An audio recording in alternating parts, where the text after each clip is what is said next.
Bismillahirrahmanirrahim.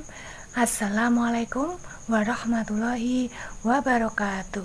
Halo anak-anakku semua, apa kabar kalian hari ini? Pasti sehat semua kan?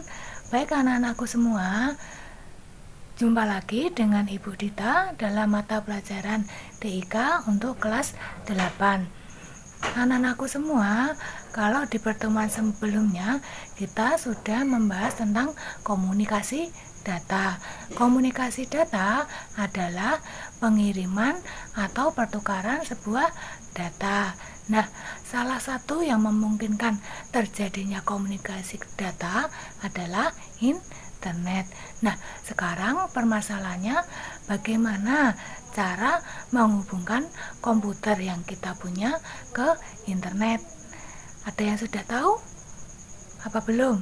Kalau belum, nah di pertemuan kali ini kita akan membahasnya. Materi yang akan kita bahas kali ini adalah beberapa cara penyambungan ke internet. Mari kita belajar bersama-sama. Anak-anakku di kelas 8, untuk hari ini kita akan mempelajari tentang cara akses ke internet. Adapun tujuan pembelajaran dari materi ini adalah yang pertama, diharapkan nantinya kalian dapat menjelaskan cara-cara penyambungan internet.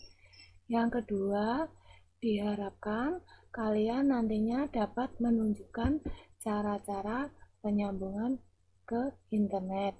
Dan yang ketiga, diharapkan nantinya kalian dapat menjelaskan kekurangan dan kelebihan beberapa cara sambungan ke internet.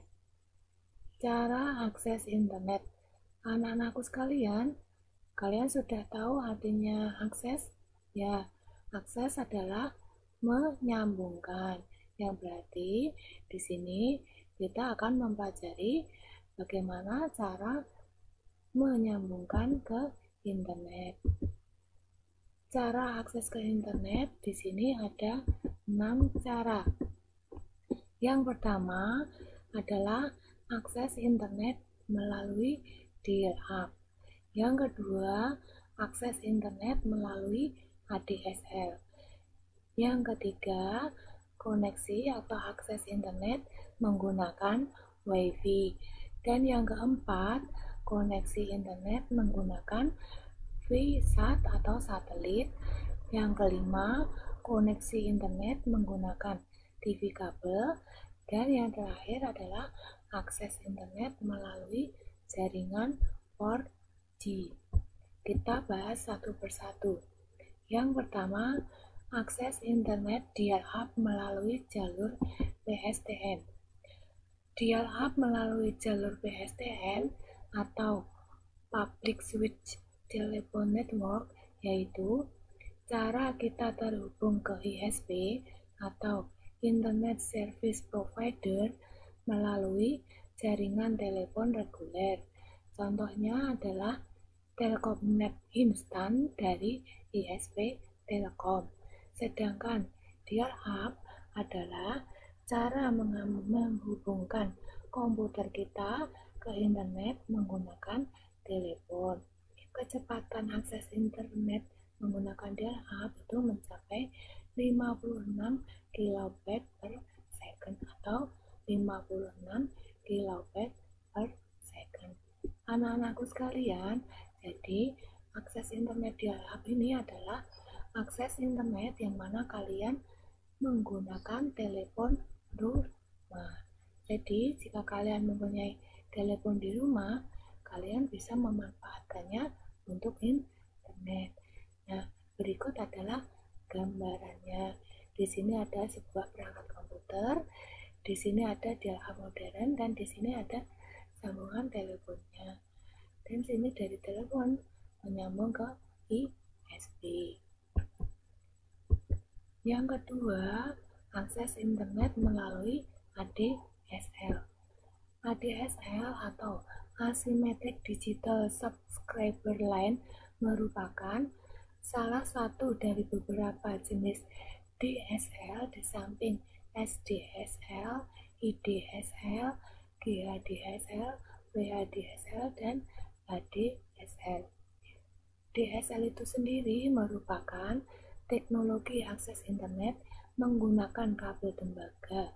Sering disebut juga sebagai teknologi suntikan digital yang membantu kabel telepon biasa dalam mengantarkan data dalam jumlah besar. DSL sendiri dapat tersedia berkat adanya sebuah perangkat yang disebut Digital Subscriber Line Access Multiplexer. Untuk penggunaan ADSL di Indonesia itu adalah seperti Speedy dengan kecepatan berkisar 1024 kbps untuk downstream dan 128 kbps untuk upstream. Nah, anak-anakku sekalian, akses internet melalui ADSL ini adalah akses internet melalui jalur telepon juga, tetapi yang membedakannya adalah di sini menggunakan modem ADSL.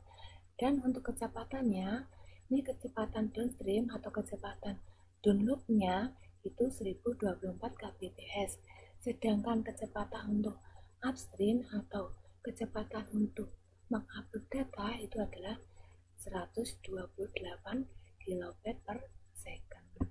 Nah, ini adalah gambaran dari akses internet melalui ADSL. Di sini ada teleponnya menggunakan modem ADSL. Nah, yang ketiga, koneksi menggunakan WiFi. Nah, WiFi ini sekarang banyak sekali digunakan oleh perusahaan-perusahaan atau rumah makan. Ya, WiFi atau kepanjangannya Wireless Fidelity adalah sekumpulan standar yang digunakan untuk jaringan lokal nirkabel atau wireless LAN. Pada awalnya, WiFi memang hanya dipergunakan untuk perangkat jaringan nirkabel dan LAN. Namun, dalam perkembangannya, WiFi banyak dimanfaatkan untuk mengakses internet. Akses internet melalui hotspot yang banyak ditemukan di lokasi-lokasi publik seperti taman, bandara, mal, kafe, restoran, dan lain-lain adalah salah satu bentuk pemanfaatan teknologi WiFi. Saat ini, area hotspot banyak terdapat pada lokasi publik seperti taman, perpustakaan, restoran, ataupun bandara. Nah, anak-anakku sekalian, jadi WiFi itu adalah salah satu jaringan nirkabel atau jaringan tanpa kabel. Karena tanpa kabel dan mudah dalam penggunaannya, maka jaringan tersebut banyak digunakan di tempat-tempat umum seperti taman, bandara, mal, restoran, dan lain-lain sebagainya. Nah, ini adalah gambaran dari jaringan WiFi. Di sini ada server, modem, ada switchnya ya, ada yang dinamakan titik hotspot. Nah, di internet yang menggunakan WiFi ini terpengaruh oleh jarak. Kalau kalian jaraknya jauh dari WiFi, ini biasanya sudah tidak bisa menjangkau jaringan WiFi tersebut. Anak-anakku, koneksi yang keempat adalah menggunakan VSAT atau satelit. VSAT atau Very Small Aperture Terminal adalah sebuah terminal penerima dan pengirim sinyal satelit. VSAT juga dikenal dengan nama stasiun bumi yang berukuran sangat kecil jika dibandingkan dengan ukuran stasiun bumi pada umumnya. Penggunaan teknologi VSAT merupakan suatu solusi terhadap pengguna internet yang berada di tempat terpencil karena tidak tersedianya jaringan telepon, GPRS maupun hotspot. Jadi, koneksi menggunakan satelit ini adalah cocok digunakan untuk tempat-tempat terpencil. Adapun kekurangannya adalah jika terjadi cuaca yang buruk, maka akan terjadi delay atau keterlambatan koneksi. Nah, ini adalah gambarannya. Di sini ada sebuah perangkat komputer atau laptop yang disambungkan router. Router nanti akan ada sebuah piringan ya, atau yang disebut dengan subscriber besar. Nah, ini dapat pantulan atau feedbacknya dari satelit di sini. Nanti satelit ini akan mendapatkan feedback di sini. Nah, ini internetnya akan terjadi internet di sini. Nah,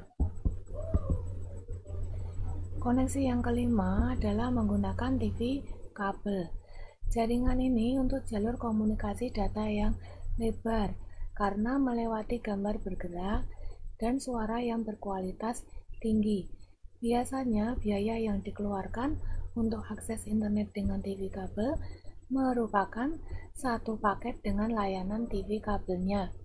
Kelebihan dari koneksi ini adalah dapat diakses setiap saat dan bebas dari gangguan telepon sibuk. Kelemahannya adalah hanya tersebar di kota-kota besar yang terjangkau oleh jaringannya. Nah, biasanya kalau kalian berlangganan TV kabel seperti Indovision dan sebagainya, nah TV kabel tersebut bisa dimanfaatkan untuk koneksi internet. Akan tetapi kelemahannya itu biasanya hanya terdapat di kota-kota besar atau hanya yang berlangganan dengan TV kabel itu sendiri. Inilah jaringan TV kabel. Nah, di sini ada perangkat komputer, di sini ada TV kabelnya, dan di sini dihubungkan oleh telepon, dan di sini terjadi internet. Untuk yang keenam atau terakhir, koneksi menggunakan 4G. 4G adalah singkatan dari istilah Fourth Generation Teknologi. Istilah ini umumnya digunakan mengacu kepada pengembangan teknologi telepon seluler. 4G merupakan pengembangan dari teknologi 3G. Kecepatan pada akses internet dengan 4G itu mencapai 100 MB per second dan 1 GB per second. Nah, ini adalah koneksi internet yang biasanya kalian pakai di HP atau handphone. Kalau sekarang ini sudah sampai dengan teknologi 5G ya, namun di Indonesia belum banyak digunakan. Nah, anak-anakku sekalian, demikian yang bisa Ibu sampaikan di pertemuan kali ini. Semoga anak-anakku sekalian bisa memahaminya dengan baik.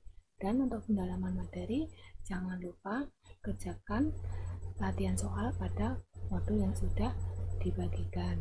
Demikian dari Ibu, semoga tetap semangat selalu dan selalu jaga kesehatan. Akhir salam, wassalamualaikum warahmatullahi wabarakatuh.